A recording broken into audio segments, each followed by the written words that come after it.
여러분 안녕하십니까. 심층 토론입니다. 새해에도 여러분 모두 좋은 일만 많이 있기를 바라겠습니다.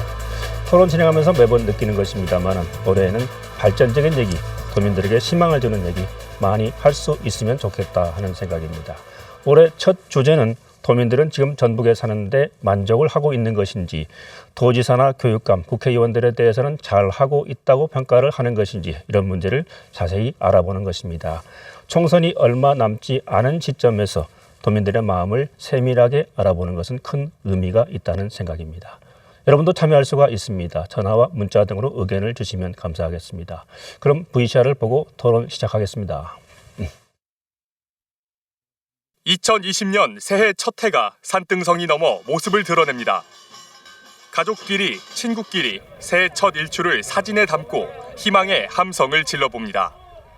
저마다 가족과 사회의 안녕을 기원하는 순간, 전북의 발전을 위한 소망도 빠질 수 없습니다.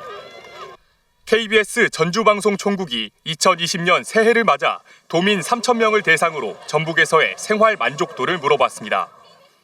도민 4명 중 3명은 만족한다고 답했고 1명가량만 불만족스럽다는 뜻을 나타냈습니다. 전북을 떠나 다른 지역으로 이주할 의향이 있냐는 질문에는 72.2%가 그렇지 않다고 답했습니다. 반면 27.2%는 이주 의사가 있다고 답했는데, 문제는 20대의 51.7%, 학생의 67.8%가 전북을 떠날 의사가 있다고 말해 젊은 층으로 갈수록 고향에 대한 애착심이 떨어지는 것으로 분석됐습니다.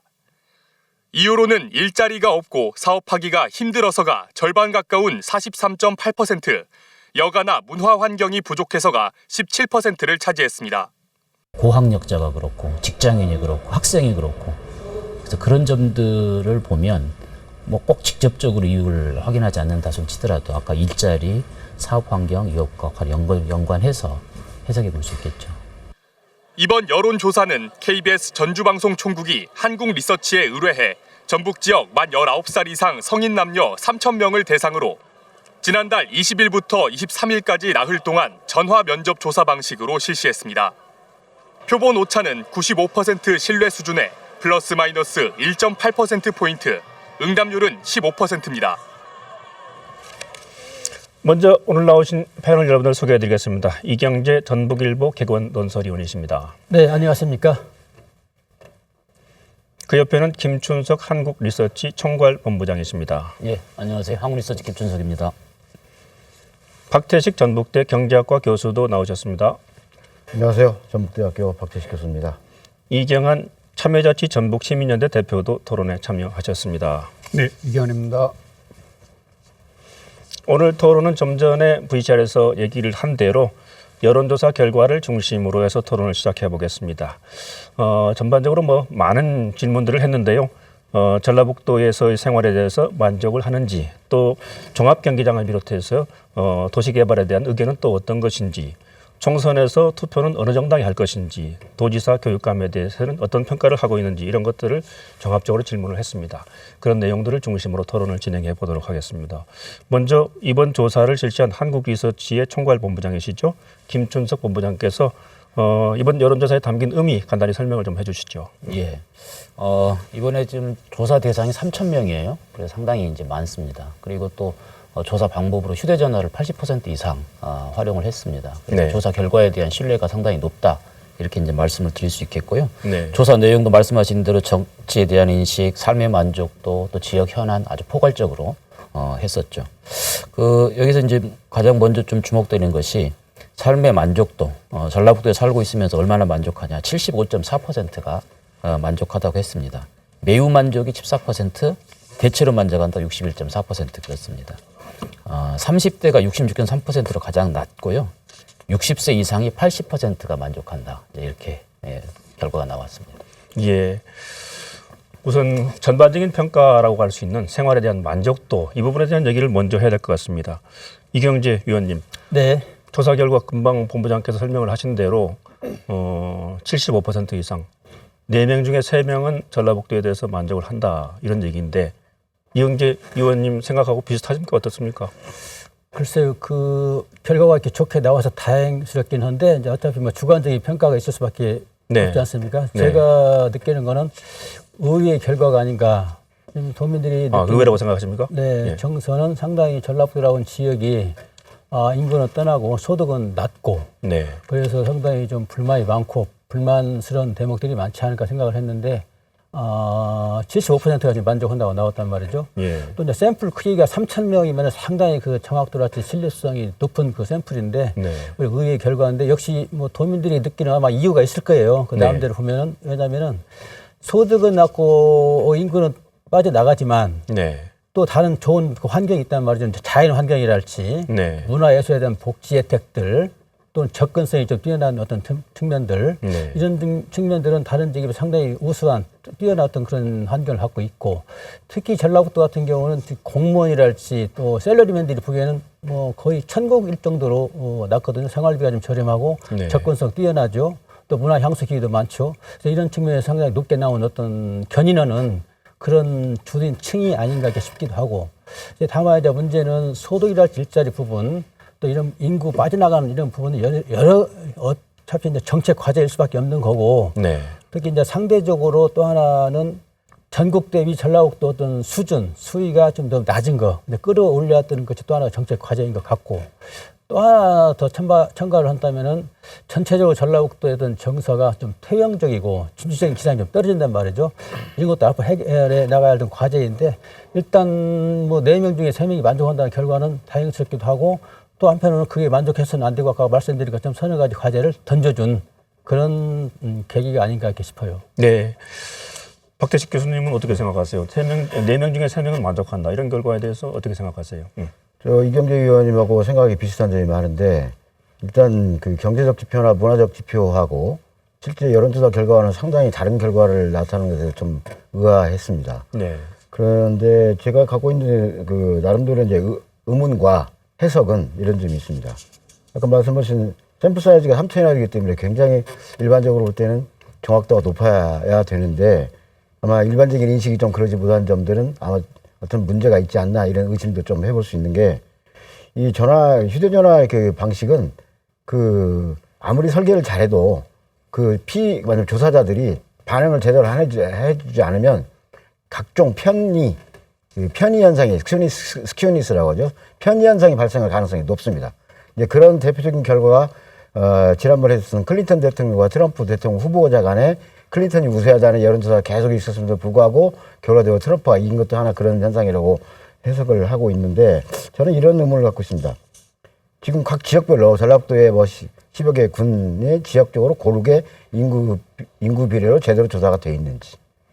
아까 말씀하신 것처럼 60대는 어차피 현재 그대로 거주하기를 바라는 사람이 많을 텐데 그런 연령별 구조가 결과적으로 잘 반영이 되어 있는지 아니면 직업별로도 더 잘 반영이 되어 있는지 이런 문제에 아마 구조를 보면 뭔가 어떤 편의 현상이 생길 수도 있겠구나 하는 가능성만 제가 한번 염두에 두고 말씀을 드리고 그다음에 경기에 또 하나는 뭐냐면 전라북도가 어차피 고령화 추세가 많기 때문에 나이 많은 분들은 자족하는 경향이 있다. 네. 그리고 과거 삶에 비해서 그러니까 현재의 다른 지역의 삶과 비교하기보다는 과거의 나의 삶과 현재의 삶을 비교하는 경향이 많다.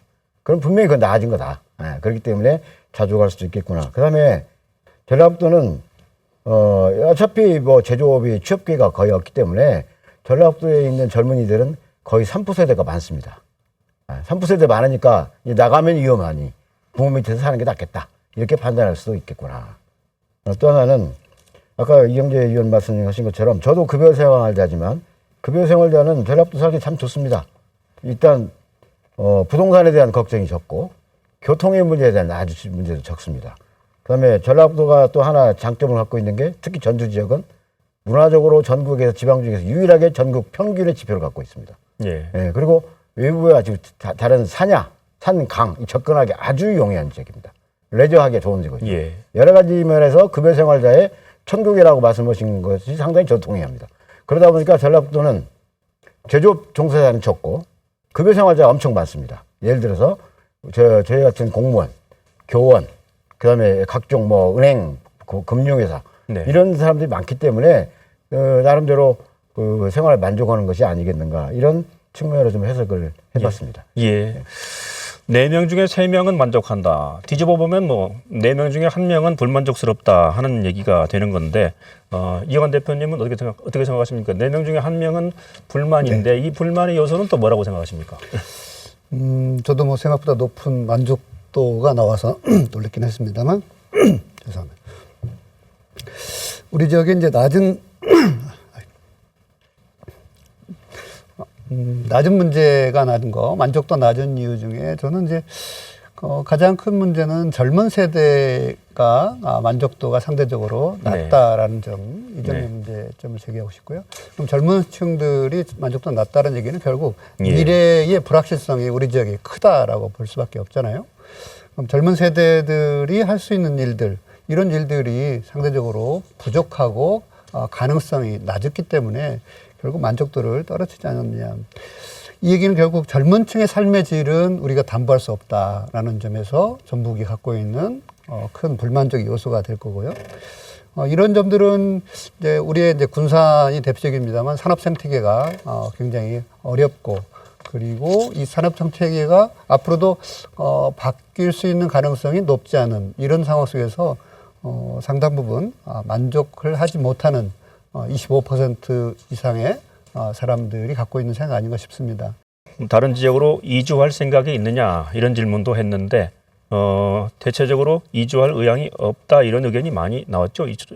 본부장님 어떻습니까? 그렇습니다. 이주할 의향이 없다는 응답이 72.2%, 네. 이주할 의향이 있다가 27.2%입니다. 다만 사실은 이건 이제 전체적인 응답 결과도 의미가 있겠습니다만 그 연령별로 보니까 20대 51.7%, 30대 38.6%가 이주할 의향이 있다고 응답을 했습니다. 연령이 낮을수록 높은 거죠. 학생이 67.8%가 그렇고요. 또 의외로 그 생산 기능 노무직이나 사무관리 전문직, 판매 영업직 이쪽 그 생산 가능 인구들도 평균보다는 조금 높은 이주 의향이 있습니다. 그리고 하나 부연해서 좀 말씀을 드린다면 네. 아까 그 여론조사 결과에 대해서 우리가 어쨌든 앞으로 계속 지금 여론조사 결과에 대해서 논의할 것인데요. 네. 그 대표성 측면에서는 지역, 성, 연령 다 고려를 해서 비례에 맞게 조사했다고 말씀드리고요. 예. 그다음에 말씀드린 대로 휴대전화 가상번호를 활용을 했습니다. 그래서 이 휴대전화 가상번호를 활용하면 어쨌든 모든 그 대상자들이 접촉할 수 있는 기회가 동등하게 있었던 상황에서 조사가 됐다. 그래서 조사 결과에 대해서는 일단은 좀 믿고 논의를 하는 것이 좋겠다 싶습니다. 네, 지역별로 연령별로 고르게 조사를 하려고 노력했다. 네, 신뢰 그렇습니다. 수준은 높은 수준이다. 이렇게 예. 봐야 된다는 거죠. 이경재 의원님, 예, 네. 지금 본부장님 말씀을 일부 하셨습니다만은 전체적으로는 이주할 의향이 있다는 사람이 적습니다만은 20대 또 학생층에서는 매우 높거든요. 이런 현상은 왜 일어난다고 보십니까? 일단 취업 기회가 적은 거죠, 전라북도가. 네. 그 적다는 것은 대기업 수가 적고 중소기업 위주로 돼 있는데 지금 95, 6%가 중소기업이라는 말이에요, 전라북도가. 네. 그만큼 취업 기회가 적은 거고 또 뭐 사업 환경도 좀 열악한 측면이 있는 것 같고요. 일단 학생들 전라북도 지역 대학 취업률을 보면 한 63, 4~5%가 취업률 나오거든요. 네. 근데 취업률로만 놓고 보면은 전국 평균에 비해서 한 3~4%밖에 낮은 정도가 아니거든요. 네. 취업률 높은데 전라북도 지역에 대한 취업 기회가 적은 거죠. 그래서 타 지역 이주하겠다는 그런 뭐 자연스러운 거라고 저는 보고 있고요. 네. 참고로 지금 청년 인구도 많이 이탈을 하고 있는데 청년 인구라고 하면은 18세에서 39세까지를 청년 인구라고 하는데 2016년도에 떠난 인구가 한 8,000명, 17년도에 떠난 인구가 한 9,000명. 네. 근데 올해 떠난 인구가 약 한 1만 한 3,000명 됩니다. 네. 근데 갈수록 그 비율이 높아지고 있다는 게 문제가 이제 크다고 보는 거죠. 이런 것들은 이제 뭐 기업 유치랄지 일자리 환경 개선이랄지 또는 정책적 지원이랄지 여러 가지 종합적인 계획들이 플러스가 돼야 가능한 문제고 특히 행정기관 같은 경우는 뭐 대학도 마찬가지겠습니다만은 청년 일자리에 대한 어떤 전담 기구랄지 네. 전담 기구만 있는 게 아니고 전담 기구의 어떤 격상이랄지 또는 예산이랄지 이런 것들을 상당 부분 확보해가지고 지원해주는 그런 획기적인 정책이 있어야 된다. 이런 것들을 또 하나 숙제로 던져준 데이터가 아닌가 이렇게 보여집니다. 네. 청년들이 떠나고 싶다. 참 안타까운 얘기고 답답한 얘기인데요. 떠나고 싶은 이유를 또 물어봤거든요. 그에 대해서 일자리가 없어서 또 사업하기가 힘들어서 이런 비중이 43.8%나 나왔습니다. 또 얼마 전에 교육부하고 한국교육개발원이 발표를 했는데 자료 이름이 이런 거예요. 2018년 고등교육기관 졸업자 취업 통계거든요. 여기에도 보니까 2018년 통계입니다만은 전라북도의 취업률이 하위권이고 또 더 문제는 점점 취업률이 낮아진다는 거예요. 이런 거에 대해서 대책이 많이 필요할 것 같은데 박 교수님 어떤 대책이 있어야 되겠습니까? 일단 현황을 먼저 말씀드리면 네. 우리가 최근에 몇 년 사이에 지금 특히 이제 우리가 전라북도의 주된 제조업이라든가 산업 지역이 군산 쪽 아니겠습니까? 익산군산 쪽인데 현대중공업이나 군산 GM 등이 공장 폐쇄나 조업 중단을 함으로써 한 12,000명 정도가 노동자가 줄었다고 우리가 그 통계에 나오고 있습니다. 네. 그런데 그에 대해서 대안으로 나온 게 사실은 요즘에 MS라는 명신이라는 전기자동차인데 거기서는 기껏 한 2,000, 많으면 한 2,500 정도 나올 겁니다. 그래 놓고 이제 마치 다 그런 정도 어느 정도 회복된 것처럼 이렇게 자꾸 그 언론을 통해서 보도를 하고 선전을 하니까 사람들은 피부감과 완전히 다른 선전을 하고 있는 거죠. 그다음에 또 최근에 이제 혁신도시에 국민연공단 기금운용본부가 옴으로써 기금운용본부 자체의 직접적인 그 고용효과는 별로 없습니다만은 기금운용에 관련된 투자 운용사가 오게 되면 그에 따라서 이제 고용효과가 생기는 건데 그런 부분에 대해서 전라북도가 전혀 대책을 세우지 못하고 있는 것이 안타깝다. 네. 그리고 가만히 보면 금융이 어떻게 이게 순환이 되고 운영되는지조차도 기본적인 개념이 없는 것 같은 그런 느낌을 많이 갖고 있습니다. 그러다 보니까 청년들이 그 어떤 희망을 갖기가 힘들죠. 특히 다른 지역들은 예컨대 나주 같은 경우에는 혁신도시에 한전이 들어옴으로써 많이 그 고용 유발 효과가 있는데 네. 전주에 있는 그 혁신도시는 공무원 아니면 고학력자만 필요한 것들이 많습니다. 예를 들어 조금 전에 말씀드린 기금운용본부 같은 경우에는 최소한 석사, 박사급의 현장 경험이 최소한 3년 내지 5년 이상이 돼야 입사를 할 수 있는 거고 예컨대 농촌진흥청, 축산자 뭐 이런 전문직은 전부 석박사 이상급이고 예. 또 일반직들은 전부 공무원들입니다. 그건 지역의 할당에 해당되지 않아요. 그러니까 지역 할당제에 있어서 거기 배제되는 데가 너무 많습니다. 그렇기 때문에 다른 지역에 비해서 혁신도시로가 옴으로써 공기업 또는 공공기관의 그 일자리 창출 효과가 대단히 작다. 그래서 사실은 전에 김광수 의원이 그 지역 할당제 하자고 할 때 저는 하지 말자. 아니면 광역으로 해라. 제가 오래전부터 얘기했습니다. 손해다 이건. 근데 이제서 이제 다 해놓고 이 틀을 한번 잡아놓으면 법률이라는 게 만들어 틀을 잡아놓으면 바꾸기 얼마나 힘듭니까?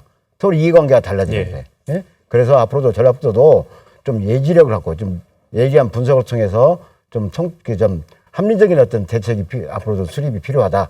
이렇게 말씀드리고 싶습니다. 지역의 젊은이를 고용할 수 있는 일자리가 실제로 별로 없다. 늘어난 것이 없다. 그래서 많이 이주를 하려고 한다. 그런 말씀이시군요. 또 이주를 하려고 하는 이유를 물어봤거든요. 그 일자리가 없고 사업을 하기가 힘들다 하는 것 다음으로 많이 나온 것이 여가 문화 환경이 미흡하다 하는 거예요. 그러면 실제로 지역에서 문화적인 욕구를 충족하기가 어렵다는 이야기인데 이경환 대표님 이런 거에 대해서도 대책이 필요하지 않겠습니까?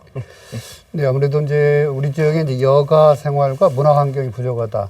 뭐 이 점에 대해서 이제 두 번째 정도 우리 지역을 떠나고 싶은 이유가 또 제시되고 있습니다. 저는 이 중에서도 우리 지역이 이제 문화 인프라나 문화 콘텐츠, 문화 지수는 저는 뭐 상대적으로 높다라고 생각하고요. 그렇지만은 지금 젊은이들이 여가 활동에 대해서는 불만족스러운 요소가 있을 수 있겠다 생각합니다. 지금 젊은 추세들은 대체로 여행을 많이 하고 이런 추세가 있습니다. 그러면 그런 추세 중에서 가장 큰 것은 이제 여가 시설이거든요. 네. 이들이 이제 여기에서 주말과 그리고 휴가를 지낼 수 있는 그런 여건들이 우리 지역에 인프라가 있는가. 문화의 측면에서는 강할 수 있지만 그들이 여가 시설을 할 수 있는 놀이시설이라든가 리조트라든가 이런 측면에서 그 청년들을 잡아놓기에는 상대적으로 부족하다고 볼 수 있습니다. 그래서 저는 이제 문화 자체라든가 콘텐츠라든가 이런 측면보다는 그것을 구체적으로 산업화하는 이런 장치가 우리 지역에 부족하다. 그들을 잡아놓고 때로는 외지에서 올 수 있는 이런 레저 인프라가 우리 지역에 상대적으로 낙후되어 있기 때문에 이 지역 사회 친구들이 다시 그걸 즐기기 위해서 수도권으로 그리고 해외로 끊임없이 나가고 있거든요. 이런 측면을 우리가 좀 더 관심 있게 봐야 하지 않겠는가. 그런 면에서 본다면 저는 이제 문화에 체험할 수 있는 거리 혹은 문화의 놀이 이런 점들을 좀 더 강화시킬 필요가 있겠다라는 생각입니다. 아마도 뭐 이제 그건 이제 플랫폼이든 뭐 코컬처 여러 가지 용어로 이제 표현할 수 있겠습니다만 그런 장치 자체가 우리 지역에서 부족하다. 근데 이제 이 점은 결국은 돈 문제하고 또 관련되어 있습니다. 레저의 시설이라든가 이것은 지역의 경제와 맞물려 있기 때문에 우리 지역이 이런 선순환을 가져가지 못하는 현실적인 어려움이 있다고 볼 수 있겠습니다. 예, 첫 번째 뭐 주제 생활 만족도에 대해서는 뭐 만족한다, 또 이주할 의향이 뭐 없다 이런 의견이 많이 나왔지만 실제로 이주할 의향이 있다고 하는 분들 일자리가 없다, 여가 문화가 미흡하다 이런 거에 대해서는 깊이 느끼고 있는 것 같아요, 도민들이. 그래서 그런 부분에 대한 대책이 필요하다 이렇게 정리를 해볼 수가 있겠습니다. 두 번째 주제는 도시개발에 대한 얘기입니다. 지역개발, 도시개발과 관련해서 주목하는 데는 지금 두 가지죠. 전주 종합경기장 그리고 대한방직부지 두 가지죠. 전주 종합경기장은 지금 80%는 시민의 숲으로 조성한다. 20%는 롯데쇼핑에 장기적으로 임대를 해서 호텔이나 컨벤션 센터를 짓는다. 이렇게 지금 계획이 나와 있죠. 대한방직부지는 자광이라는 업체가 대규모 아파트, 그다음 초고층 타워 이런 것들을 세우겠다 이런 계획을 세우고 있습니다. 이게 대해서 시민들 또 도민들은 어떻게 생각을 하고 있는지 김춘석 본부장님. 예, 결과를 좀 설명해 주시죠. 종합경기장 개발에 대해서 그 찬반의 입장을 물었습니다. 그랬더니 개발에 대해서 찬성한다가 68.4%, 예, 반대한다가 26.9%입니다. 그 계층별로 보니까 별 차이가 없습니다. 65% 이상이 다 찬성하는 입장이에요. 네, 그런데 반대한다 26.9%에게 그 반대 이유를 물으니까 네, 그 대기업에 대한 특혜가 있을 수 있는 거 아니냐, 이게 44.5%로 가장 높았고요.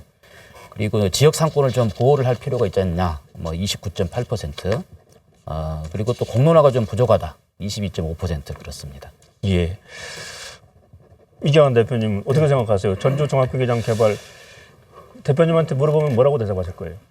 저는 찬성이냐 반대냐 둘로 본다면 현재 김승수 시장이 낸 거에 대해서는 반대의 입장을 갖고 있습니다. 네, 그 이유로 본다면 김승수 시장이 이제 시장으로서 선택받을 때의 공약을 초심으로 돌아가서 그걸 이행했으면 좋겠다라는 생각입니다. 그 이유는 결국 초심으로 돌아간다는 것은 그 지역의 촉반의 생각들은 공원화를 통해서 시민들의 권리를 삶의 질을 높여주겠다, 뭐 이런 측면이었습니다. 저는 이제 그런 면에서 본다면은 좀 더 적극적으로 아까 공론화가 부족하다라는 것도 주요 이유 아니겠습니까? 네. 그러면 그 공약을 대전환한다면은 그것을 하는 과정이 프로세스가 시민들의 공감을 얻어야 되는데 이제 그 점에서 좀 부족했다. 저는 이제 특정 기업에게 수십 년간의 거의 뭐 교차지 같이 주는 형태로서 돈을 유지한다. 이런 점들은 좀 더 우리 지역이 주체적인 삶의 모습에서 떨어져 있다라고 봅니다. 그러면 돈이 없으면 그 돈을 다른 방식에서 돈을 취할 수 있는 것을 갖고 해야 되지. 우리 지역에 가장 쉬운 것은 지역의 땅을 주고 건물을 지어주고 수십 년간 권리를 누리라. 뭐 이런 방식이 가장 쉬운 방식이라고 봅니다.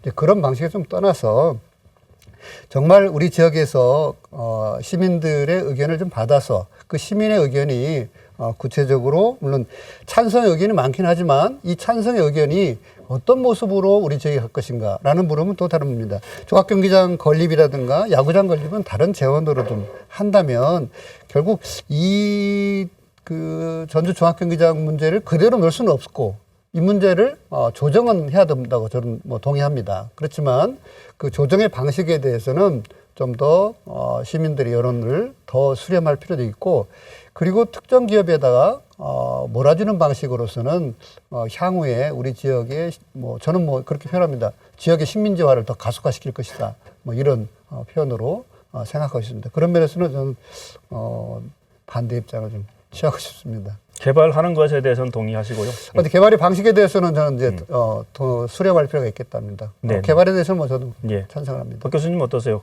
지금 이경환 대표님은 개발에 대해서는 찬성인데 특정 기업에다가 특혜를 주는 형식, 뭐 그런 오해를 살 수 있는 형식, 이건 좀 지양해야 된다. 예, 하는 그런 얘기신데 부분에서는 뭐 어떻게 저도 생각하십니까? 전적으로 동의를 하죠. 네. 다만 이제 제가 드리고 싶은 말씀은 전부 전주시가 전라북도의 중심인 전주시가 그동안 얼마큼 변모돼 타 지역에 비해서 얼마나 변화되고 발전되어 왔는가라는 관점에서 보면 네. 그동안 전라북도는 한번 많은 발전 계획이 논의되다가 포기되고 논의되다가 다시 수정되고 연기되고 이런 과정만 계속 반복되어 왔습니다. 그래서 저는 이제 두 가지 안 예컨대 대한방직 쪽에 개발할 거 이쪽 두 개를 놓고 볼 때 어느 쪽이 먼저 잘 될 거냐 쉽게 될 거냐. 왜냐하면 전라북도는 뭐 탄소산업 등등해서 새만금 20, 30년 뒤에 프로젝트는 있지만 5년, 10년 뒤에 프로젝트는 아무것도 없습니다. 당장 굶으라는 뜻이죠. 우리가 20, 30년 다음 세대를 위해서 너희들은 좀 헐벗어 굶어 참어. 마치 그런 메시지를 준 것 같습니다. 그런데 전라북도가 이 전라북도 전주시가 종합경제장 개발에서는 어떤 것이 5년, 10년 내에 우리 지역의 경제를 활성화시키는 데 도움이 될 거냐에 대해서 여러 가지 생각을 해야 되는데 물론 그 기득권 보호도 중요합니다. 그러나 변화에 따라서 기득권이 또 따라가지 않으면 보호받지 못하는 측면이 있거든요. 예를 들어서 지금 우리나라 유통시장의 대부분이 오프라인에서보다는 엄청 지금 다 줄어들어서 이마트가 지금 작년에 결손 났습니다. 다 줄이고 있어요.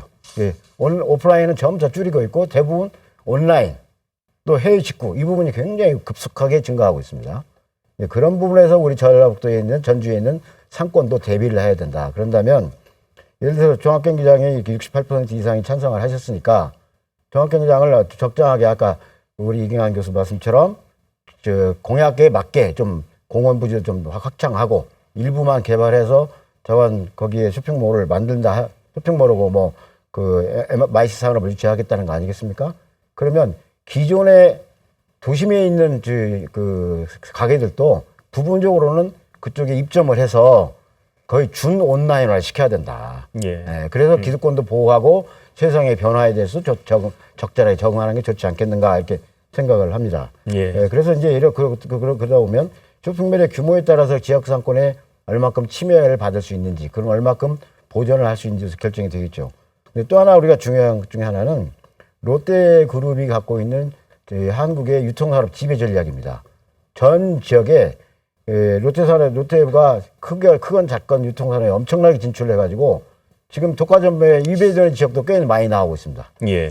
그러니까 지금 유통산업이 다 롯데가 장악하게 되면 사실 여러분 잘 아시다시피 제조업에서 나타나는 이윤보다는 유통업에서 나타나는 이윤이 훨씬 크지 않습니까? 그러면 결국에는 우리 한국의 모든 산업이 유통을 지배하고는 롯데에서 지배당할 수도 있다. 이런 면에서도 조금 우리가 염두에 두고 대책을 세워야 되지 않겠나 이렇게 생각을 합니다. 예. 두 분 말씀하신 거하고 뭐 여론조사 결과하고 대충 비슷한 것 같습니다. 개발에는 동의하는데 대기업에 대해서 특혜를 주는 건 조심해야 된다. 또 지역 상권을 보호하는데 또 신경을 좀 더 써야 된다. 그런 말씀이신 것 같습니다. 그다음에 대한방직 부지 개발에 대해서는 어떻습니까? 찬성 의견이 이것도 많이 나왔습니까? 예. 본부장님? 여기도 찬반 부지 개발에 대한 찬반 응답을 물었는데요. 찬성이 57.0%, 반대가 38.4%. 종합경기장 개발에 대한 찬성보다 낮긴 합니다만 그래도 과반 이상이 찬성을 하고 있습니다. 남자의 63.2%, 그리고 우리 20대, 30대 젊은 층에서 찬성 응답이 상대적으로 더 높고요. 학생도 그렇습니다. 그 반대한다는 38.4%에게 그 반대 이유를 확인하니까 도심 남개발이 우려가 된다. 41.7%로 가장 높고요. 그리고 사업자, 그리고 사업 계획이 좀 불확실성이 있는 거 아니냐. 이게 29.2%. 그리고 개발업자에게 좀 특혜가 집중될 우려가 있다. 27.4% 그렇습니다. 예. 이경환 네. 대표님. 이것도 사실은 이제 개발에 대해서는 찬성인데 도심 난개발이 우려된다. 또 특혜가 우려된다. 이런 얘기거든요. 어떻게 생각하십니까? 이 점에 대해서는 뭐 여론이 적절하게 지적했다라고 생각하고요. 네. 대한방직의 부지 개발을 어떻게 할 건가. 저는 이 문제하고 종합경기장 개발 문제하고는 상당히 연동해서 또 처리를 할 필요가 있겠다 이런 생각이 듭니다. 특정 기업에 관한 이익을 극대화해서는 안 된다라는 점에서는 뭐 둘 다 공유하고요. 또 한편으로는 종합경기장에서 많은 부분에서 야구장이라든가 그리고 종합경기장을 대체 건립할 때 그런 재원을 어디서 마련할 것인가라고 한다면 결국 전주시에 나올 수 있는 돈들은 또 대한방직에서 나올 수밖에 없는 뭐 이런 구조도 일정 연동되어 있는데요. 저는 뭐 대한방직에서 가장 큰 문제는 이 자광이라는 회사의 불확실성이라고 봅니다. 이 회사가 거의 페이퍼 컴퍼니에 가까운 회사고 그리고 원주는 롯데로 알고 있습니다. 뭐 그렇게 본다면은 이 회사가 갖고 있는 불확실성, 즉 소위 말하는 공업용지에서 상업용지로 전환해 줬을 때 거기서 막대한 이익을 취하고 속된 말로 먹튀를 할 가능성이 그런 가능성이 아주 농후하다.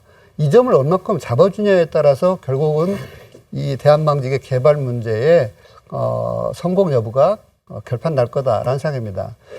이 점에 대해서 자광이든 어쨌든 그 배우 기업이든 이런 것들이 좀 더 명확하게 불확실성을 제거해주고 또 우리 지역에서는 그 불확실성을 담보받기 위해서 얼마나 노력할 것인가 이것에 관한 기본 전제가 되면은 그 다음에 지역의 개발은 저는 뭐 어쨌든 젊은 친구 떠나는 것도 일자리가 없었다는 하기 때문에 개발은 저는 필요하다 봅니다.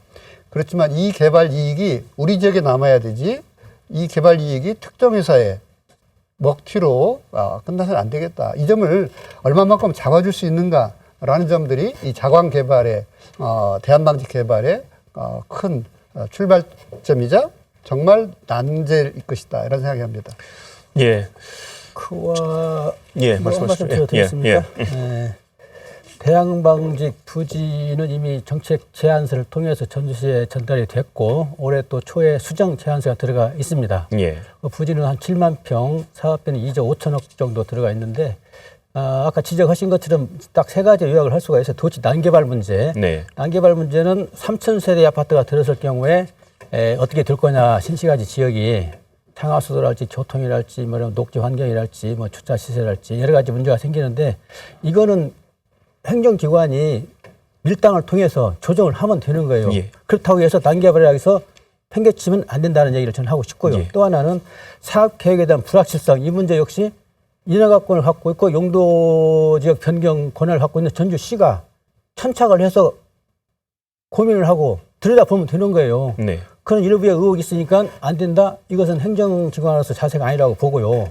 그리고 또 하나 개발업자에 대한 특혜. 공업지역을 지금 상업지역으로 변경을 해줘야 쇼핑몰이랄지 여러 가지 시설이 들어가는데 이것도 역시 제도적으로 지금 장치가 돼 있어요. 개발이익 환수라고 하는 장치가 있습니다. 이런 경우에 대비해서 이런 경우 장치를 통해서 환수를 하면 되는 거예요. 한 3천억 정도 추산을 지금 하고 있는데 이런 그 현안이 벌어졌을 때 전주시는 하나하나 점검하면서 현미경으로 들여다보고 먹튀 과연 가능하냐 안 하냐 이걸 들여다보고 결론을 내야 되는 거예요. 그런 일을 하지 않고 그냥 어떤 여론이랄지 일부의 어떤 그런 지적을 무서워해가지고 또 민선이다 보니까 아무 일도 않는 것처럼 보이는 거는 직무유기고 그런 반기하는 태도는 바람직하지 않다. 예. 또 대한방직 말고 또 아까 말씀하신 종합경기장 개발 문제 이건 벌써 김한주 지사 송화진 시장 문제 아닙니까? 10년도 지금 넘은 사안을 지금 작년에 다시 수정해가지고 발표했는데 이런 걸 보면서 전주시가 과연 행정행위를 제대로 하는지 저는 의구심을 나타내는 측에서는 속한단 말이죠. 왜냐하면은 전주라고 하는 도시는 14개 시군 중에 수도예요. 전라북도를 전체를 끌어가는 리딩 기능을 갖고 있는 겁니다. 또 도시 어떤 인프라 구축도 해야 되고 법조타운 완성적 이전에 따른 그 공동화 현상도 방지를 그런 것도 면밀히 들여다봐야 될 어떤 사안들이고 이것들 종합적으로 커버하면서 또 지역 상권이 해소가 된다면 그것도 들여다보면서 상생할 수 있는 방안은 없는가. 이런 고민을 해나가면서 행정을 풀어나가야 되는데 그런 일을 하나도 지금 하지 못하고 있지 않습니까? 알겠습니다. 그런 문제를 저는 지적을 하고 싶어요. 알겠습니다. 여론조사 결과도 그렇고 패널 여러분들도 전반적으로 도시개발은 해야 된다 하는 문제는 이제 특혜가 가는 쪽은 막아야 되고 또 투명하게 일을 진행해야 되고 개발 이익은 지역에 골고루 분산되도록 해야 된다 이런 지적인 것 같습니다. 이번엔 또 주제를 또 이제 정치적인 문제로 좀 옮겨볼까요? 총선이 이제 100일 정도밖에 남지 않았죠.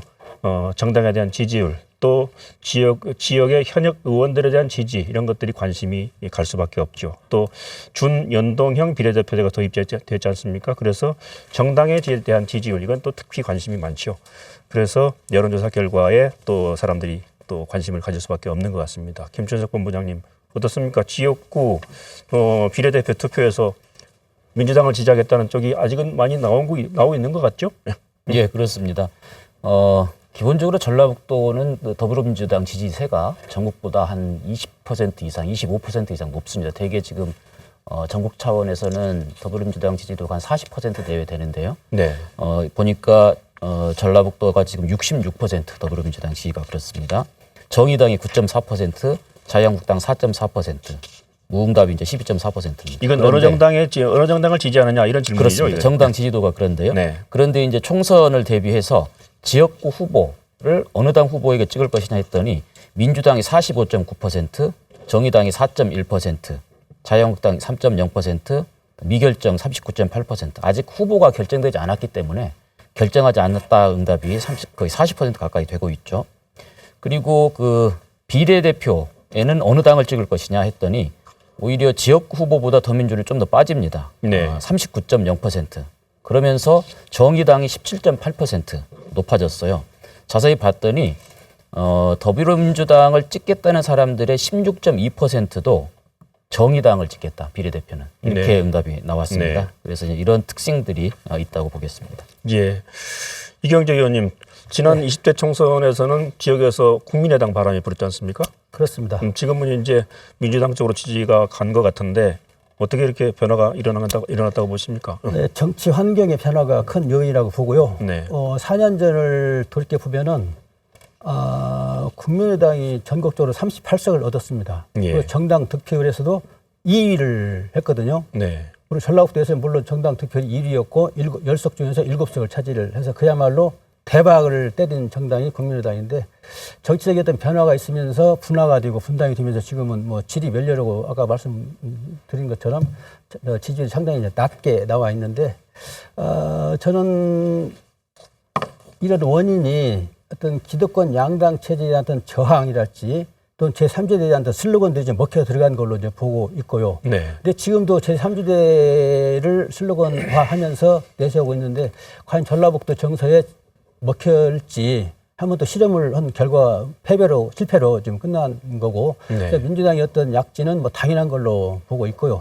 다만 이제 민주당의 어떤 지역 정서가 좀 남아있는 거 있어요. 완전히 그 마음을 두기 위해는 좀 남아있는 부분이 있고 네. 또 한 가지는 다른 야당의 인물들이 지금 민주당 후보에 좀 앞서 있는 측면이 많이 있거든요. 그래서 그런 부분을 앞으로 전라북도 지역 유권자들이 어떤 판단을 가지고 사회로 총선에서 접근을 할지 이제 그런 것들이 주시해서 봐야 될 건데 네. 일단 저는 민주당의 약진은 여론조사 결과대로 분명해 보입니다. 예.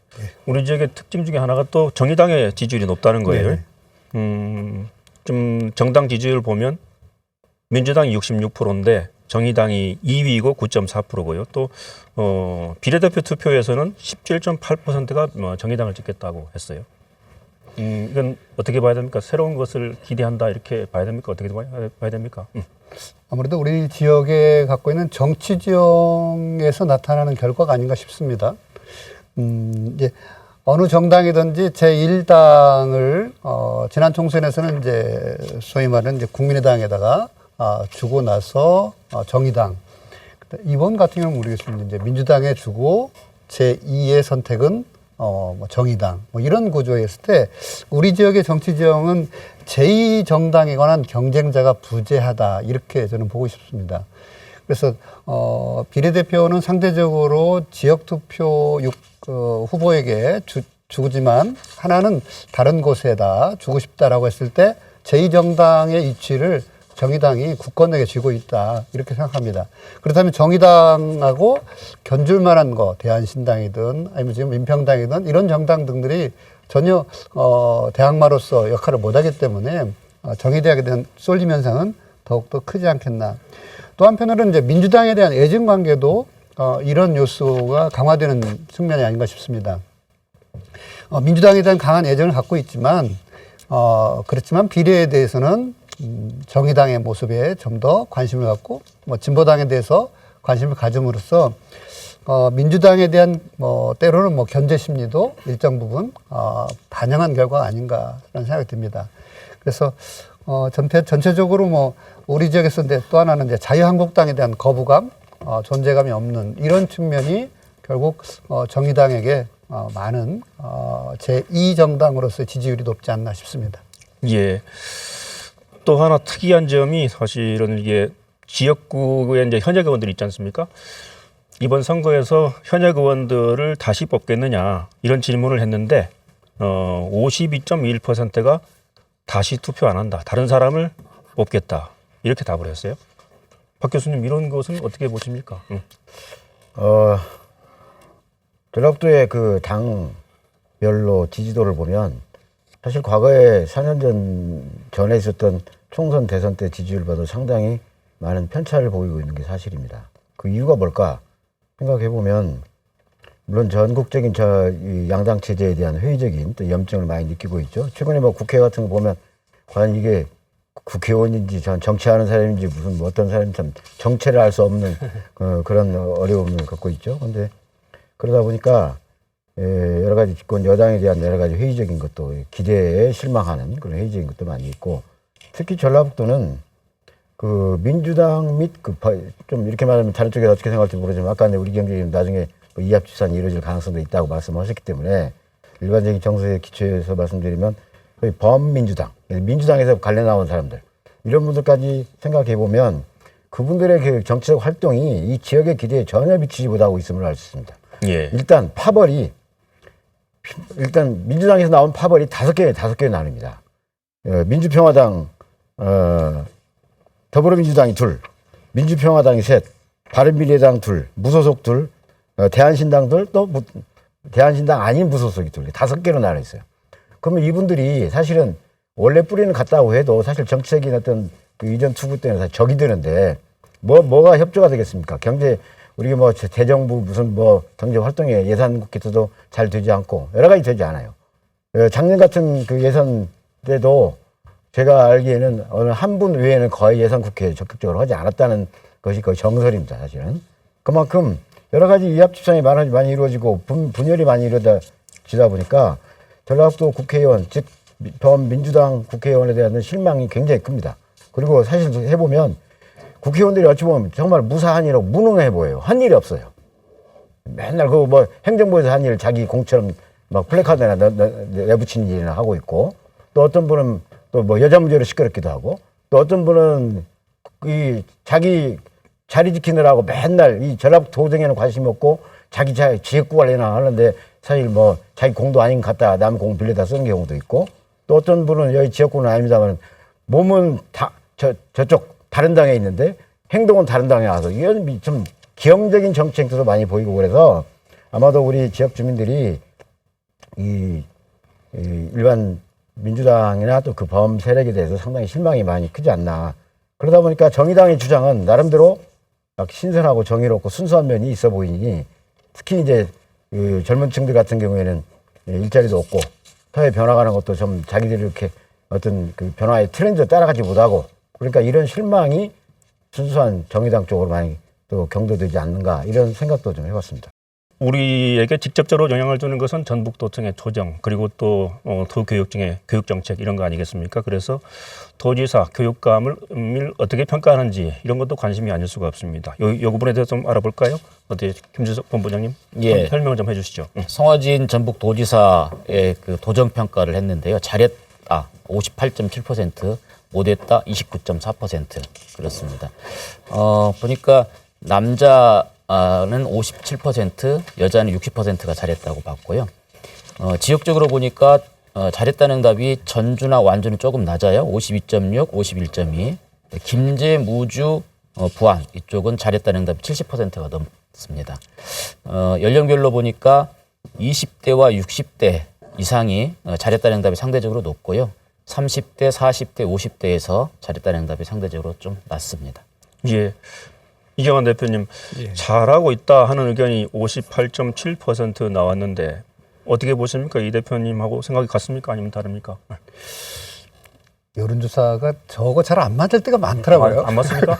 예, 그렇습니다. 저는 뭐 이제 58.7%가 잘했다라고 한다면은, 뭐 대학에 있어서 이제 학점으로 본다면 저는 뭐 오히려 또 60점 이하다. 뭐 이런 생각도 해보고요. 현역에 있는 분이 지지도가 생각보다는 낮다. 뭐 저는 이렇게 생각하고 싶습니다. 그러면 이제 긍정적 결과가에 대한 것은 왜 그럴까?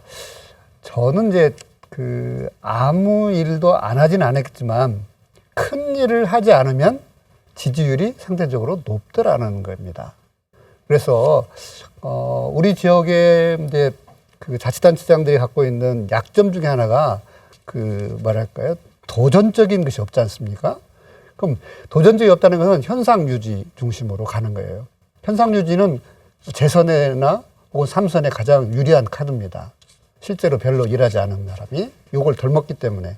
이제 이런 맥락에서 본다면은 저는 모르겠어요. 이제 우리 송하진 도지사께서 58.7% 나온다면 반성을 좀 하고, 뭘 했을까? 좀 더 적극적으로 우리 지역에 관한 조금 더 메가 정책이라든가 이런 점에서 상대적으로 취약했다. 저는 그렇게 봅니다. 이제 그래서 정책들을 좀 과감하게 좀 멀리를 해야지. 행정가 출신들이 갖고 있는 약점이 뭐냐면 현상 유지입니다.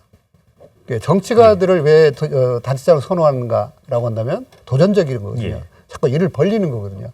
근데 우리 지역은 조금 더 아마 일을 덜 혹은 도전적인 일을 덜해서 이런 지지율이 나지 않았나. 예. 저는 역으로 좀 해석하고 싶습니다. 네. 송하진 지사 직무수행 평가에 대해서 잘하고 있다는 의견이 58.7%로 적지는 않은데 우리 대표님 생각은 큰 일을 안 해서 그렇다. 현상 유지하는 정도라서 실제로 이 정도 유지하고 있다. 아주 이 송하진 지사한테는 좀 아프게 받아들여야 될 것 같습니다. 또 어떻습니까? 박태식 교수님 지금 잘 못하고 있다는 의견도 30% 가깝거든요. 29.4%인데 어떤 부분에서 이런 얘기가 나오는 겁니까? 전학도 송하진 지사께서는 지난번 송하진 지사가 당선되실 때 지지율하고 현재 지지율이 격차를 잘 인식을 해야 되고, 또 하나 전라북도의 당별 또는 당의 후보별 지지도를 다른 지역과 직접 대비해서는 안 된다. 왜냐하면 여기는 아주 기층에 무조건적으로 지지하는 계층들이 많습니다. 소위 기저층들이 있죠. 예. 충성하는 계층들이 있기 때문에 그 변화의 폭은 대단히 작지만 사실 그 변화의 폭이 작지만 주고 있는 임팩트는 굉장히 강한 거다. 좀 전에 이경환 교수께서 보수적이다, 지키려고 한다. 적극적이 못할 뿐더러 지키지도 못했습니다. 그런데 군산 같은 경우에는 아무것도 지금 한 일이 없어요. 네? 그렇죠? 아까도 말씀드린 것처럼 현대중공업이 지금 원래 현대중공업의 사장이 와서 현대중공업의 배가 70척이 수주되면 현대중공업 군산공장을 이쪽 작업을 시작할 수도 있다고 했지만 지금 제가 알기에는 한 200척 이상 되고 있는데도 전혀 지금 손을 못 쓰고 있습니다. 그 다음에 아까 말씀드린 GM 사태에도 세계 전략을 보니까 GM은 그 당시 조업도가 20%밖에 되지 않아서 제가 경영자라도 그건 폐업할 수밖에 없는 상황이더란 말이죠. 근데 노동자 편만 계속 들었어요. 그러다 보니까 대안이 없는 거죠. 다양한 접근을 했어야 되는데 대안도 없고, 그 다음에 아까 말씀드린 것처럼 12,000명이 줄었는데 지금 겨우 한 2,000명 정도 앞으로 기대하는 그 정도고, 그 다음에 새만금에 대해서도 지금 별로 하는 게 없지 않습니까? 공항 얘기 나오는데 공항 이야기는 슬그머니 없어지고 세계적인 보이스카우트 잼버리 행사만 계속 얘기하고 있고 등등. 그 다음에 탄도산업도 지금 시장 때부터 계속 말씀하시고 있지만 사실 지역 주민들이 알고 있는 피부에 맞는 어떤 경제 효과는 거의 없는 거고, 이런 등등이 상당히 우리를 아프게 합니다. 그리고 삼락 농정이라고 하자면 삼락 농정은 그걸 무시하는 뜻은 아니지만 전라북도에 우리 GRP 중에 차지한 게 한 8% 정도, 8.5%꽤 되지 않습니다. 그러니까 나머지 제조업종을 많이 다양하게 좀 접근해야 되는데 어떤 부분은 오히려 뺏기기도 하고 방어하지도 못하고 또 새로운 산업을 유치도 못하고 이런 여러 가지 면이 지역 경제를 어렵게 하기 때문에 그런 평가가 나온 게 아닌가 생각합니다. 알겠습니다. 김승환 전북 교육감에 대해서도 이제 직무수행 평가 질문을 했는데 잘하고 있다는 평가가 51.2%, 도지사 58.7%보다 훨씬 낮습니다. 못하고 있다는 평가 33.7%, 꽤 많네요. 도지사 못하고 있다는 평가 29.4%인데 그거보다 좀 높습니다. 이경재 의원님 어떻게 이런 평가에 대해서는 어떻게 생각하십니까?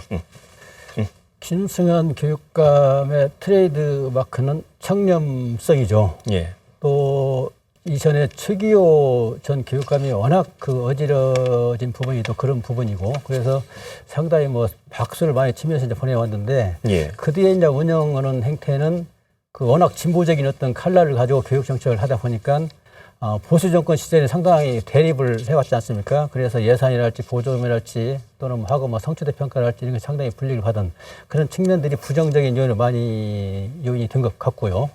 또 긍정적인 거는 아까 말씀드린 것처럼 청렴성을 제일 가치로 여기다 보니까는 인사 문제랄지 특히 옛날 같으면은 뭐 심지어 전보 인사, 승진 인사는 뭐 물론이고 전보 인사만 하더라도 뭐 돈을 갖다 줘야 되고 또 돈을 갖다 주는 정도가 문제가 아니고 돈은 있는데 매개월 사람이 없어갖고 전전긍긍은 좀 교육 그 관련 공무원들이 그런 행태가 있었는데 그 일단 싹 가셨단 말이죠. 그 인사철에 전혀 뭐 체증이 없는 그런 풍토를 만든 거는 긍정적인 큰 요인이라고 보고 있고요. 다만 이제 또 최근에 와갖고는 상산고 어떤 자사고 문제랄지 이런 처리하는 과정에서 어떤 자기적인 평가 점수와 관련해서 자기적인 어떤 그때 보이면서 또 실망하는 도민들이 많이 있었던 것 같고요. 또 하나 이제 법적인 처벌을 받은 인사 문제, 인사에 개입해가지고 지시를 한 그런 측면들이 드러나면서 또 실망하는 부정적인 요인을 끼친 대목들이 아닌가 싶은데 전반적으로는 진보 성향의 교육감으로서 나름대로 색깔 있는 정책을 펴온 것은 평가를 좀 해줘야 될 대목이 있고요. 그 과정에서 여러 가지 그 자기가 주장하는 가치랄지 이런 것들이 훼손되고 이런 부분들에 대해서는 또 마이너스 요인이 되지 않는다. 알겠습니다. 이경환 대표님, 시간이 많지 않아서 이런 평가에 대해서 김성환 교육감 평가에 대해서 어떻게 생각하시는지 간단하게 말씀 한 1분 정도 해주시죠. 네, 뭐 김성환 교육감의 청렴은 내주는 뭐 누구나 다 인정하는 것 같고요. 근데 청렴은 필요 조건이다라는 거고요. 청렴 이상의 것이 교육이다. 그럼 청렴을 바탕으로 해서 그 다음에 어떤 일을 했을까? 그럼 전북교육의 지난 10년의 로드맵을 본다면 그 주체들의 만족도는 높았습니다. 교사 만족도 높지만 전체적으로 학력이라든가 기초학력이라든가 이런 문제는 아주 낙후되고 있는 이런 현실적인 문제도 함께 점검할 필요가 있겠다라는 생각입니다. 예, 알겠습니다. 오늘 말씀들 충분히 하신 것 같아서 마무리 발언기는 따로 드리지 못하겠습니다. 시간도 없고요. 그래서 오늘 실제 도민들의 마음을 자세히 알아보는 시간 가졌습니다만은 특히 관심 가는 부분이 떠나고 싶은 청년이 많다. 이런 얘기가 아닐 수가 없습니다. 지역구에서 현역원을 뽑지 않겠다 하는 의견도 많았습니다. 또 도지사 교육감이 잘못하고 있다. 이런 평가도 꽤 많았습니다. 시민을 이기는 정치는 없지요. 도민들은 지금 왜 그런 생각을 하고 있는 것인지 새로운 한 해를 시작하는 시점에서 도지사, 교육감, 지역구의 또 국회의원들 깊이 생각을 해봐야 될 것 같습니다. 오늘 토론은 여기까지입니다. 다음 시간에 다시 뵙겠습니다. 감사합니다.